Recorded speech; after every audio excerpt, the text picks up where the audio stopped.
just recently in history, in the last 2,000, 3,000 years, has somebody convinced us that we supposed to be paying somebody for this stuff. You feel what I'm saying? That's not something that was real. So, I mean, that wasn't even a concept. So we're trying to get it back to that point. One community at a time. Wherever we go, we spread that message of being a real community, not just community in numbers or community in census, but an actual community that actually take care of each other.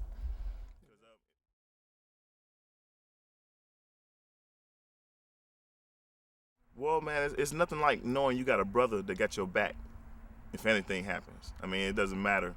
And both of us had that in each other. And I think it comes down to, because I know a lot of brothers is not as close as me and Carl. You know what I'm saying? I know a lot of brothers that don't have that closeness. But I guess there's a lot of different factors working. The factor of what we was talking about before, we was always forced to share with each other. I mean, with people outside of our family. So the sharing that we did to each other was even more powerful. You know what I'm saying? Because we already had to share with everybody out there, so it went to another level when it was personal, me and him. You know what I'm saying? But another thing is the fact that we're 13 months apart. He came out, and I was just now getting on the ground. You know what I'm saying? So it's like we've always been with each other. And it's still times where we not as much anymore. It went through a time, man, when me and Carlton be in the car talking, or start talking, say the exact same thing at the same time. Get through talking and one person say something and then the next sentence that he's about to add on to that, I'm saying it. You know what I'm saying? Now him being married and being away from me in certain different ways, because it's all about how much energy you actually spend with a person, as well as genetics and the environment that you share. But we still had some of the same thought. We always have the same thoughts. We articulate them a little bit differently now. They're not the same articulation of the thoughts.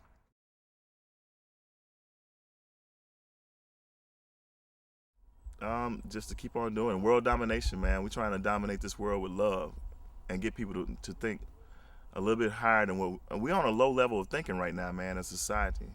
We're on a low level of thinking, and there's so much room for elevation and evolution. So that's what we're all about, trying to do that. And the music it comes from the theme of that, you know what I'm saying? All the music that we write, we have the intention of lifting up, you know what I'm saying?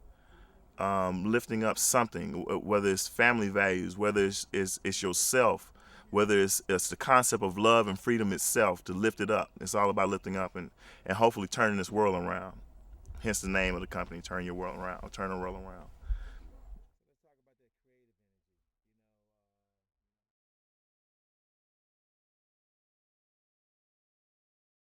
That necessity is the mother of invention or creativity, and creativity is nothing but invention, but it's artistic creativity comes from the soul, and that creativity is most times sparked by the need for that creativity to be present. So there's a need, man, for young kids to hear something other than what's being pumped to them on the airways.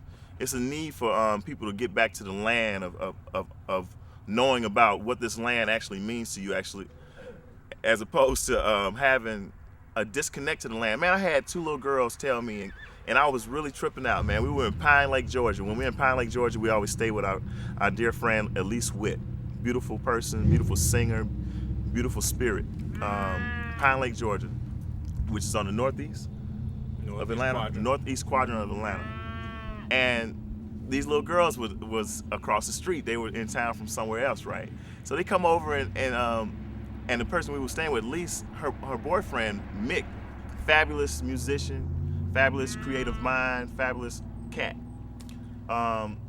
He had some roasted peanuts out for us, right, on the counter. So we've been eating off these roasted peanuts. We're going to the party. Okay. Y'all come on, right? Oh, yeah. I got you. Keep going. So had these roasted peanuts out, and these little girls came over, and when they made it over to the side, they was just like, what are these right here? Looking at the peanuts, bro. Looking at the peanuts, bro. They said, what are these? These taste like peanut butter. You wouldn't believe that, would you? They said these taste like peanut butter. So we said, that's peanuts. That's where peanut butter come from. Peanut butter come from out the store. So that's how disconnected we are from actual life. You feel what I'm saying? When two children, one of them was like 13 and the other one was like 8, they didn't realize that a plant gives you peanut butter. which was something we used to teach. I know we used to learn about George Washington Carver. Evidently, they're not talking about that no more in school at all. That's just one thing, you know what I'm saying, out of the many things that are not being taught to our children because we've let the way of the cycle of life go. You know what I'm saying? That's what I'm all about. Is trying to make that reconnect.